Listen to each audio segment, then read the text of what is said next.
Chapitre 16. Au grenier. Une fois seule, je refermai la porte derrière moi et me dirigeai vers l'escalier. Dans ma main droite, je tenais la chandelle. Dans la gauche, mon bâton de sorbier.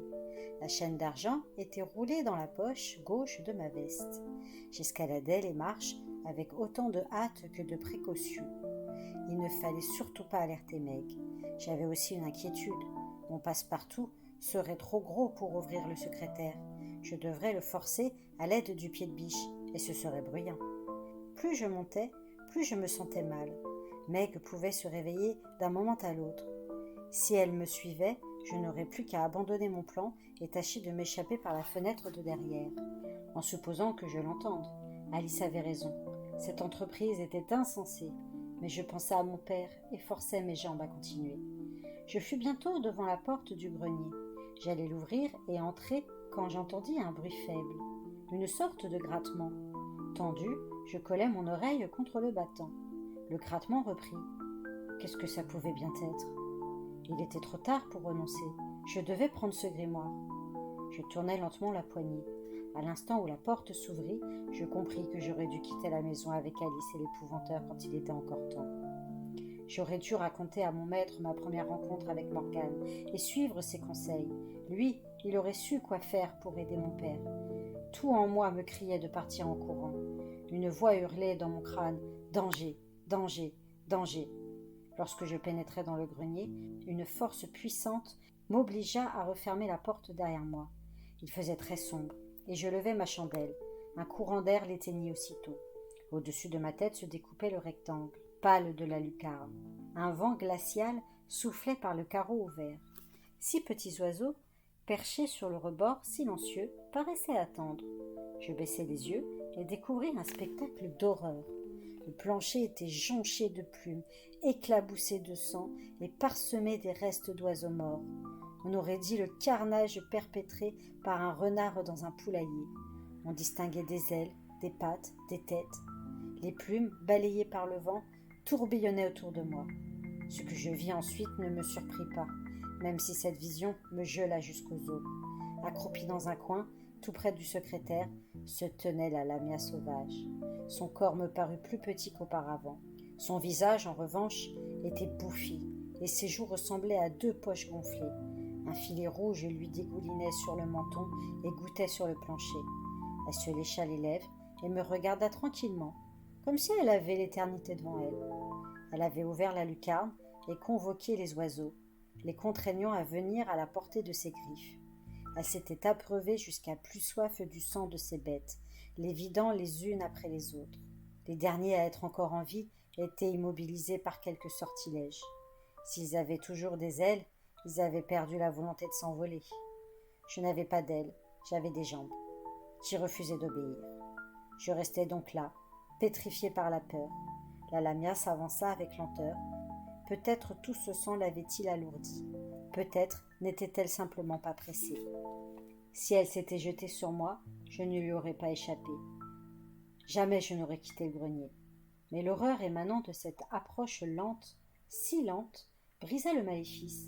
D'un coup, je fus libre. L'idée de me servir de ma chaîne ou de mon bâton ne m'effleura même pas. Mes pieds réagirent plus vite que ma pensée. Je me ruai vers la porte.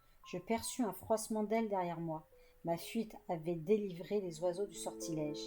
Terrifié, le cœur battant comme un tambour, je dévalai les escaliers dans un vacarme à réveiller un mort. Je ne voulais qu'une chose, m'échapper. Rien d'autre ne comptait. Tout courage m'avait abandonné. Or, quelqu'un m'attendait dans l'ombre, au bas des marches. Meg. Pourquoi ne m'étais-je pas précipité dans la chambre de derrière? J'aurais dû me ressaisir, réfléchir une seconde. Au lieu de ça, j'avais cédé à la panique et laissé passer mon unique chance de salut. La lamia sauvage était trop engourdie par son orgie de sang pour se déplacer rapidement. J'aurais eu le temps d'ouvrir la fenêtre, de positionner la planche et de rejoindre sain et sauf le sentier de la falaise. Et voilà que ma bruyante cavalcade avait alerté Meg. Elle me barrait l'accès à la porte, alors que, dans mon dos, la lamia sauvage entamait probablement la descente. Meg me dévisagea, son beau visage éclairé d'un sourire. Même dans la pénombre, il était aisé de voir que ce sourire n'avait rien d'amical. Soudain, elle se pencha vers moi et me renifla bruyamment à 3 reprises. « Je t'avais promis de ne pas te livrer à ma sœur, gronda-t-elle. Mais tout est changé. Je sais ce que tu as fait, et le prix à payer est celui du sang. » Je ne répondis pas, trop occupée à remonter, pas à pas, à reculons. Je tenais toujours ma chandelle éteinte. Je la fourrai dans ma poche, fis passer mon bâton dans ma main droite et sortis la chaîne de mon autre poche. Meg dut sentir l'argent, car elle escalada les marches et se jeta sur moi, les doigts tendus comme pour m'arracher les yeux. Affolée, je tentai un lancer. J'avais mal visé. Je manquais sa tête. Par chance, la chaîne la frappa à l'épaule et à la hanche. Elle poussa un hurlement de douleur et fut projetée contre le mur. Saisissant l'occasion, je sautai en bas de l'escalier et pivotai pour lui faire face. Au moins, je n'aurais plus sa charmante sœur dans mon dos. La chaîne était tombée trop haut pour que je la ramasse. Ma seule arme, à présent, était mon bâton. Le sorbier avait un puissant effet contre les sorcières. Mais Meg n'était pas originaire du comté. Elle venait d'une terre étrangère. Ce bois agirait-elle sur elle? Elle avait retrouvé son équilibre et elle tournait vers moi un visage furibond. « Le contact de l'argent m'est une torture, tu le sais. Veux-tu que je te fasse sentir la douleur que tu m'as infligée ?» Tout en parlant, elle descendait, griffant de ses longs ongles le plâtre du mur et creusant de profonds sillons. C'était un plâtre ancien, très dur. Elle me laissait imaginer ce que ses ongles feraient sur ma chair. Je pointais mon bâton, prêt à la frapper à la tête ou au flanc. J'avais repris le contrôle de mon esprit. Je me concentrais. Et lorsqu'elle passa à l'attaque, j'abaissai le bâton vers ses jambes. Ses yeux s'élargirent quand elle comprit ma ruse. Trop tard. Elle n'eut pas le temps de ralentir. Elle s'emmêla les pieds dans l'obstacle et s'étala de tout son long sur les dalles du rez-de-chaussée. Le choc m'arracha le bâton des mains.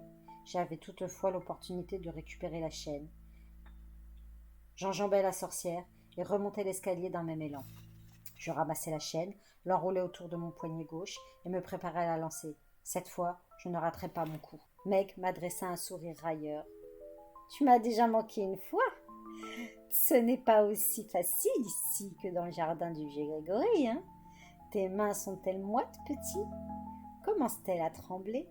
Il te reste une dernière chance. Après, ce sera mon tour. » Je savais qu'elle cherchait à me déstabiliser. Je respirais donc profondément et me rappelais les gestes tant de fois répétés au cours de mon entraînement. 9 fois sur 10, ma chaîne s'entortillait autour du poteau. Jamais je ne l'avais ratée 2 fois d'affilée. Seule la peur pouvait m'ôter mes moyens, la peur et le doute. Je me concentrais de nouveau. Lorsque Meg se remit sur ses pieds, je visais soigneusement. La chaîne siffla comme la lanière d'un fouet et s'enrola autour de la sorcière en une spirale parfaite, la ligotant de la tête aux pieds. Elle poussa un cri strident qui s'interrompit net quand le lien d'argent lui ferma la bouche.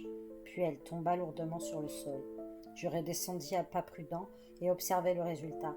À mon grand soulagement, je constatai qu'elle était bien entravée. Je lus de la douleur dans son regard et aussi du défi. Soudain, un léger changement dans son expression m'alerta. Elle fixait quelque chose derrière moi. Je perçus un grattement. Je me retournai d'un bloc. Marcia descendait l'escalier. Une fois de plus, le fait qu'elle soit repue me sauva. Elle était encore amollie et toute gorgée de sang. Autrement, elle m'aurait sauté dessus en un clin d'œil. Ramassant mon bâton, j'escaladai les marches. La haine flambait derrière les lourdes paupières à demi fermées. Ses 4 bras, semblables à des tentacules, se replièrent, prêts à se propulser vers moi. Ce n'était pas le moment de céder à la peur. Je la frappai à 2 reprises, en pleine face, avec la pointe de mon bâton. Le contact du sorbier lui tira un gémissement de douleur. Mon 3e coup l'atteignit sous l'œil. Elle siffla de fureur et commença à reculer. Ses longs cheveux gras, qui balayaient les marches, laissaient sur le sol une traînée humide et poisseuse. Je ne sais si la lutte fut longue ou courte. Le temps était suspendu. La sueur me dégoulinait devant les yeux. Je haletais, mon cœur palpitait, autant d'effroi que d'effort. À tout instant, la créature pouvait tromper ma vigilance. Une seule erreur, et elle serait sur moi, ses dents pointues plantées dans ma chair. Je l'acculais pas à pas à l'entrée du grenier. À coups redoublés, je la forçais à y pénétrer. Je claquai aussitôt la porte et verrouillai la serrure avec ma clé. Je savais que cela ne l'arrêterait pas longtemps. Tandis que je redescendais, j'entendais déjà ses ongles s'attaquer au battant de bois. Il fallait fuir. Je rejoindrais mes compagnons à la boutique d'Andrew. Dès que l'épouvanteur aurait retrouvé ses esprits, nous reviendrons ici pour reprendre les choses en main. Mais lorsque je me risquais au dehors, le blizzard s'était de nouveau déchaîné, m'envoyant des paquets de neige au visage. Je pouvais tout au plus atteindre la sortie de la faille. M'aventurer au-delà serait pure folie. À supposer que je réussisse à traverser la lande, je serais mort de froid avant d'arriver à Adlinton. Je refermai la porte. Il ne me restait qu'une solution. Meg était à peine plus grande que moi et ne pesait presque rien. Je décidai de la descendre à la cave et de la mettre dans la fosse creusée pour elle. Cela fait, je pouvais rester derrière la grille de fer qui me tiendrait hors d'atteinte des attaques de la lamia. Au moins pour un temps, car elle n'arrêterait pas Marcia éternellement. De plus, je devais compter avec l'autre sorcière, Bessie Hill. Je déposai Meg à l'entrée de la cave et me mis à la recherche du sac de mon maître. Je finis par le trouver dans la cuisine. J'emplis en hâte mes poches de sel et de limaille de fer. Je chargeai Meg sur mon épaule droite comme un sac de farine et m'engageai dans l'escalier. De la main gauche, je tenais à la fois mon bâton et une chandelle. La descente me parut interminable.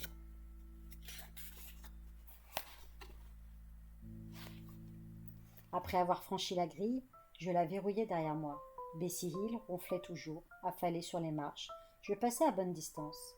Après tout ce qui était arrivé, j'avais grande envie de traîner Meg par les pieds, laissant sa tête rebondir sur les degrés de pierre. Je ne le fis pas. Elle devait déjà beaucoup souffrir de la morsure de la chaîne d'argent. Et je savais qu'en dépit de tout, l'épouvanteur désirait qu'elle fût traitée le mieux possible.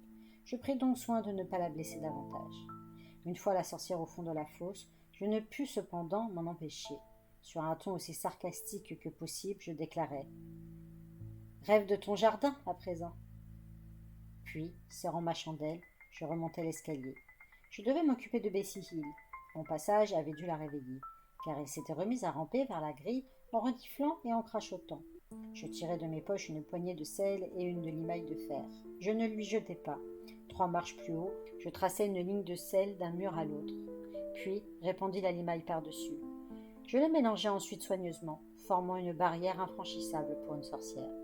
J'allai alors m'asseoir devant la grille, pas trop près toutefois, pour que la lamia sauvage ne risque pas de m'attraper en passant ses longs bras au travers des barreaux. Je demeurai là, les yeux fixés sur la flamme de la bougie, et à mesure qu'elle fondait, je regrettais d'avoir parlé à Meg de cette façon. Papa n'aurait pas été content de moi. Ce n'était pas ainsi qu'il m'avait élevée. Meg ne pouvait être entièrement mauvaise.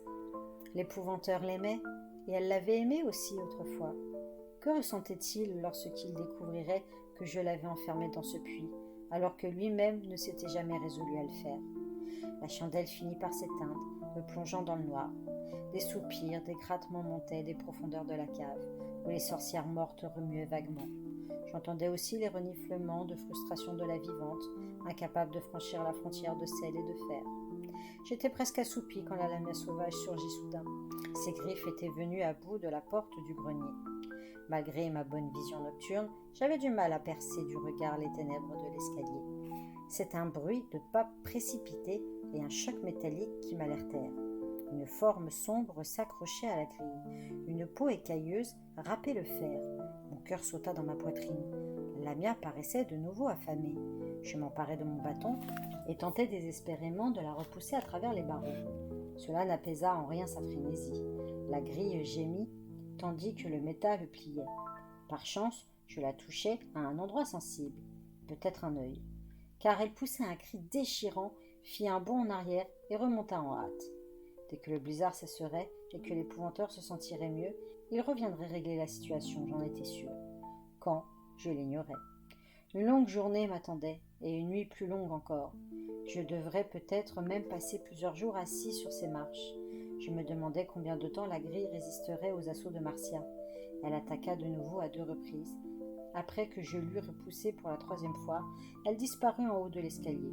Je supposais qu'elle allait explorer la maison à la recherche de rats et de souris. J'avais du mal à rester éveillée. Je ne pouvais pourtant me permettre de céder au sommeil, car la grille était déjà bien ébranlée. Si je ne restais pas sur mes gardes, la lamia aurait vite fait de forcer le passage. J'étais en mauvaise posture, si seulement je ne m'étais pas mise en quête de ce fichu grimoire.